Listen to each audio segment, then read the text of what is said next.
İnsanın sağlığı elden gidince, dermanın vücuda ne faydası var?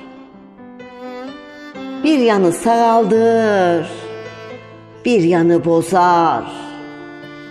Sağ elin sol ele ne faydası var?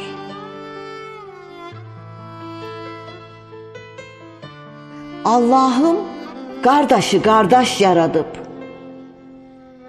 değiller cebini ayrı yaradıp, günlük kazancını günde kurtarıp, akılsız o başın ne faydası var?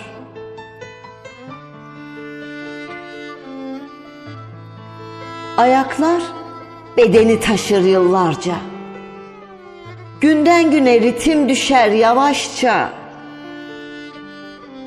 Arada bir kalbin tekler yatınca, yorulmuş bedenin ne faydası var?